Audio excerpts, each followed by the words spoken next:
Dapat i-abolish na lang yung ICI na yan. Mga inutil. Wala daw silang makita. Nasa mukha nyo na. Kakagatin na kayo. Kasi yung utos sa inyo ni BBM, si Saldi ko lang. Kasuhan nyo. Hindi nyo pwedeng kasuhan ng pinsan niya si Martin Luther King. You think we're stupid? What kind of investigation are you doing there?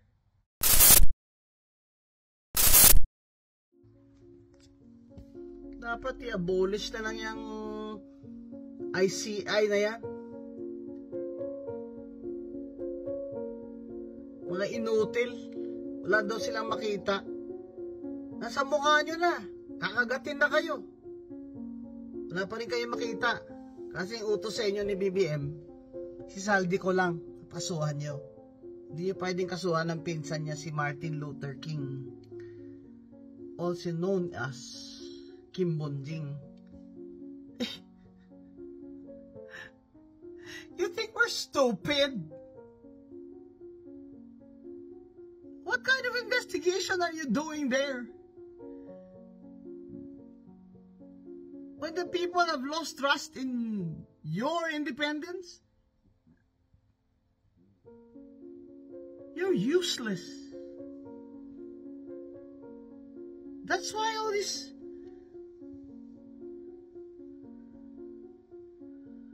other, independent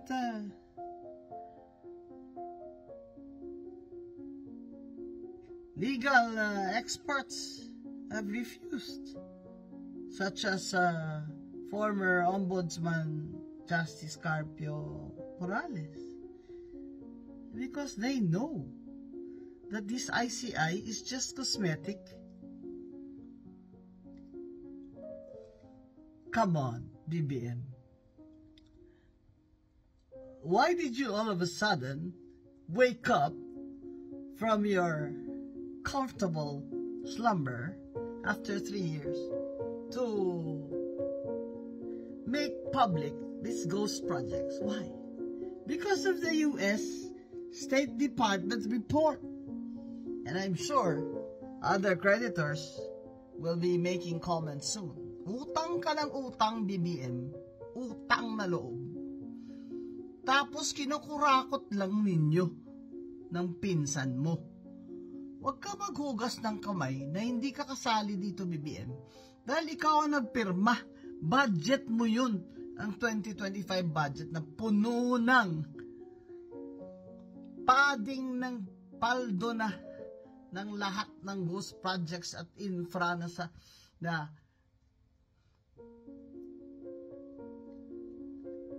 kahayupan nyo, mga congressman at congresswoman na mga ganid kayo. Ginamit nyo ang General Appropriations Act ng 2025 dahil election, magi-election. Kasi ambisyon ni Martin Luther King, i-control ang mga congressman, ang mga district, ang mga party list para sa 2028 election na siya ang tatakbo na presidente. Kaya wag mo na kaming lokohin, BBM. I-abolish mo na yung ICI mo. Gumawa ka ng komisyon na paniwalaan ng tao. Yung mga nilagay mo dyan, wala yan. Tuta mo lahat yan. No, I think that all government agencies or at least departments from the executive, political kasi hindi naman yung Supreme Court but yung Congress, Senate, National, may crisis sa trust. Kasi nga napaka-massive nitong sa flood control. Tapos it deals with infrastructure Pinakamalaking budget yan, 1 trillion. And then, of course, yung mga lumalabas ng testimony. And then by October 25, 3 months na since sabihin to ng Pangulo, hindi pa malinaw kung sinong kasalit, sinong hindi. At hindi pa malinaw, for example, the very least, linawin naman kung ano yung ghost. Diba?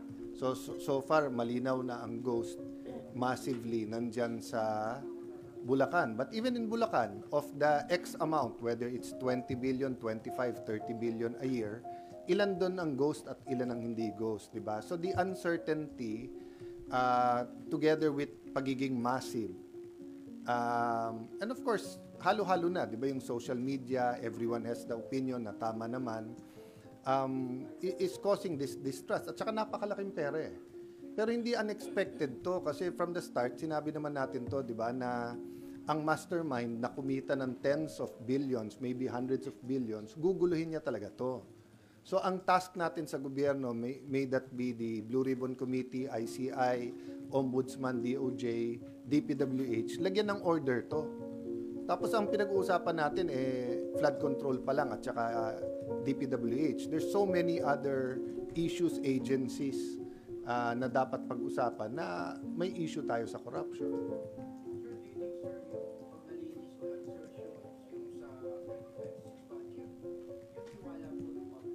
No, ibabalik ko sa inyo, di ba? Pag sinabing may massive issue sa lagayan or sa PR or corruption sa media, so pag sinabing sa media, networks yan, dyaryo, radio, regional, etc. Tapos minimize ko. No, I'm only talking about national media. And then naging House, Senate, Congress. The longer it takes to pinpoint, diyan pala sa press corps ng Senate, wala palang involved. Diyan pala sa Malacanang press corps, may 2. Diyan pala sa House press corps, may 3.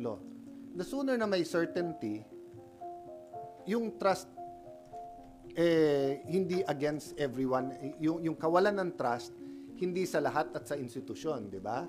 Pero habang everyone sa suspect and then parang may lumalabas pa na parang may takipan, bababa talaga yung trust.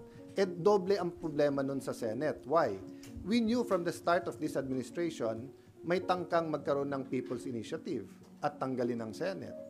So pag bumaksak ang ratings at ang tiwala ng tao sa Senate, not only will you have one less group that will fight corruption, you will also weaken the institution that has so far since 1987 been the guardian of our democratic process.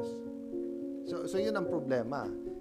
Doon ko nahugot yung aking, kasi pinapanood ko yung yung September 21. I really believe every single person who went there sincere, gusto ng pagbabago, transformation, fed up na, galit. Pero makikita mo yung leaders, iba-iba direksyon. Meron resign, pero wag si Marcos. Resign, pero dapat si Sara. Resign, pero si Marcos lang. Walang dapat mag-resign, dapat makulong. So, dun po nag-start ko ma-discern na what if lang, what if? What if the President, the Vice President, lahat ng Senador, lahat ng Congressman mag-resign and then wag tumakbo ng isang cycle?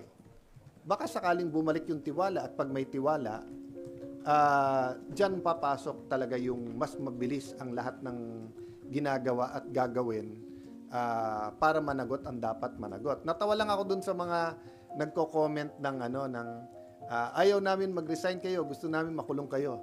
Dun sa mga guilty, pag nag-resign, mas madaling ipakulong, hindi mas mahirap. Kasi yung suspect mo nasa gobyerno lahat ngayon eh. So habang nandun sila sa pwesto, mas mahirap talagang panagutin. At kung ikaw mastermind, mas madali mong guluhin kung mga kapwa mo na sa gobyerno, nakapwesto pa lahat. How do you respond to mga nagsasabi na kung seryoso po kayo, bakit hindi nyo pangunahan? Pangunahan ko. Payag ako mauna. No problem doon. No, mauna means lahat kami. Walang nagsasabing ikaw mag-isa. Kung mag-isa ako, hindi mangyayari 'yon. Ang natin national renewal, 'di ba? So pag sinabi natin corrupt yung media, lahat tayo mag-resign. May mauna talaga, pero sasabay lahat. Pag isa lang nag-resign, walang mangyayari. 'Di ba? Ang sinasabi ko, mag-sacrifice tayo, hindi mag-suicide. Gusto nila ako lang mag-isa. No problem, yun ang gusto nyo. Pero it will not solve the problem. The problem will have new hope if we do it all as a group. Kung gusto nyo mauna ako, basta't may assurance akong susunod kayo. Sen, tingin niyo po, pag pinangunahan niyo po, walang susunod sa inyo? tingin ko sa ngayon lang, kahit sinong mauna, baka nga hindi eh. Suntok sa buwan naman tong proposal na to. But you never know. Minsan tinatamaan ng buwan. Kasi kung hindi, anong alternatives? Kudeta, people power. Hopefully, hindi tayo umabot doon. But people are talking about some kind of revolution. I want to talk about transformation and revival instead of people power and instead of revolution. Bakit? Sa mga revolution, you have the communist model, it didn't work. You have the fascist model, it didn't work. You have the people power that did work partially and we're proud of. Pero since then, cyclical pa rin yung ating corruption at palala. So I don't think an ordinary people power now na umiba lang ang presidente will solve all of this. But how do you operationalize it, Sen? I don't Considering na wala pong No, I batas don't or- need to. Doon nga ako nagtataka sa mga legal luminaries. For example, si Justice Carpio at yung iba, wala daw sa konstitusyon yun. Pareho ba tayong konstitusyon na binabasa?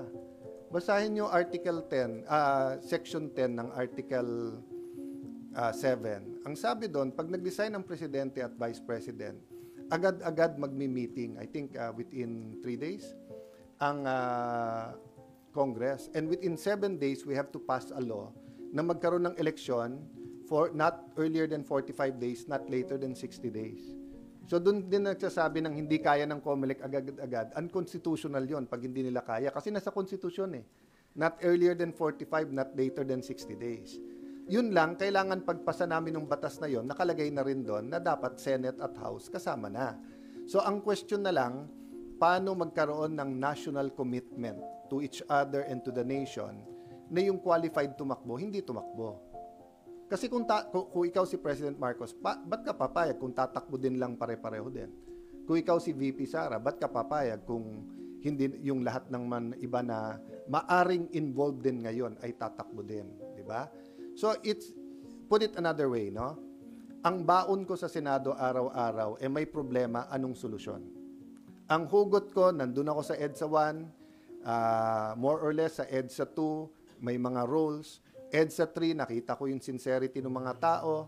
So sa lahat ng laban ng korupsyon, one way or the other, since 1998 became a congressman, we contributed towards good. Ang problema, lalong lumala eh.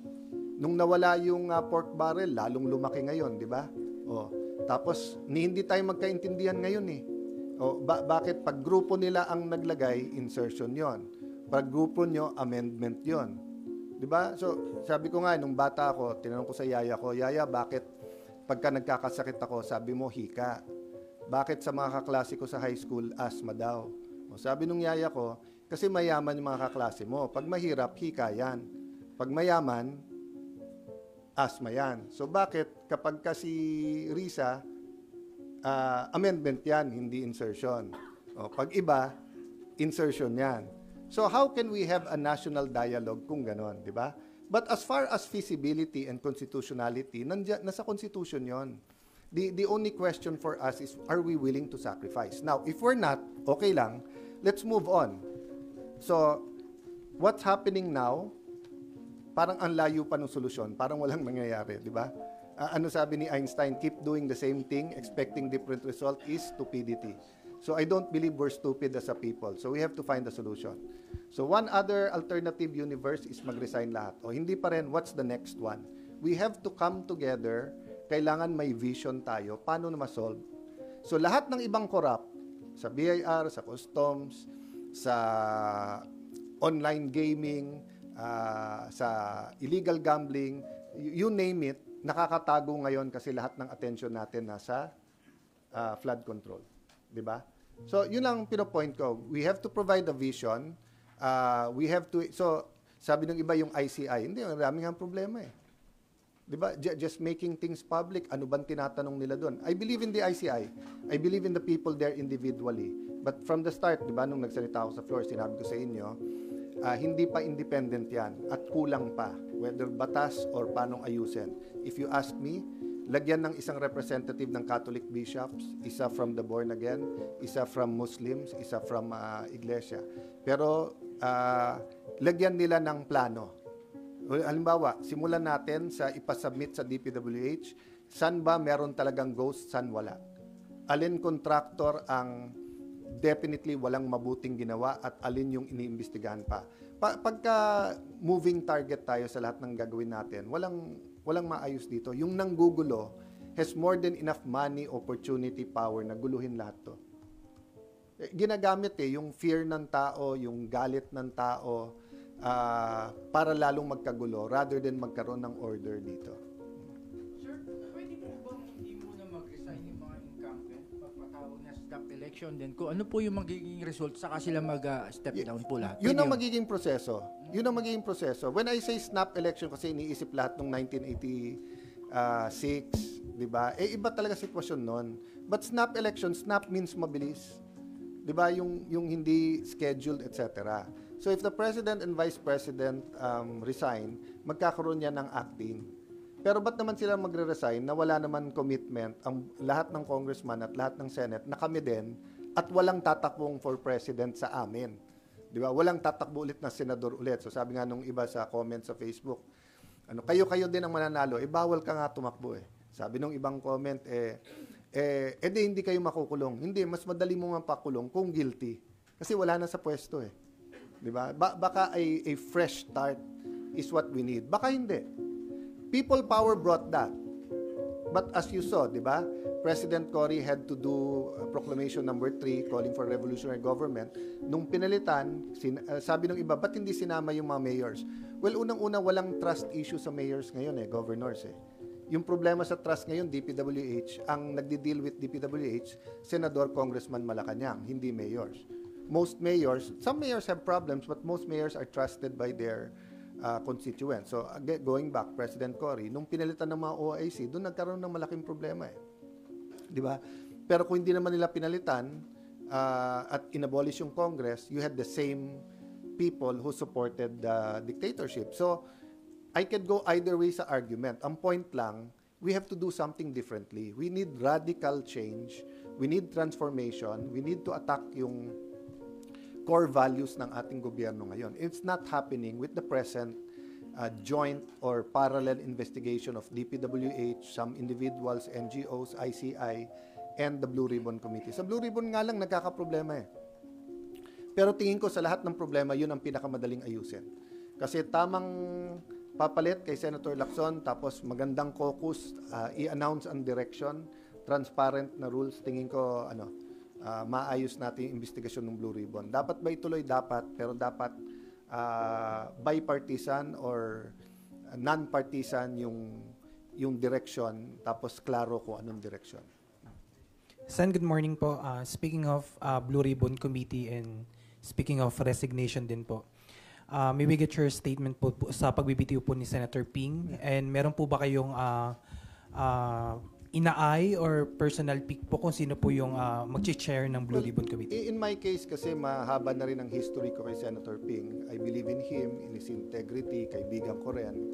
Having said that, it's not a secret naman na meron kami, meaning yung minority, ako personally, difference of opinion sa direction and yung handling. Dati kasi, nung mas bata kami pare-pareho, aside from, bata pa rin naman si Nimpa, mas payat na ngayon, but maraming bata sa inyo ngayon, pero yung mga kasabay ko na nung neophyte dito, dati kasi 70, 80, 90% nung takbo ng committee, pinapabayaan mo sa chairman yan.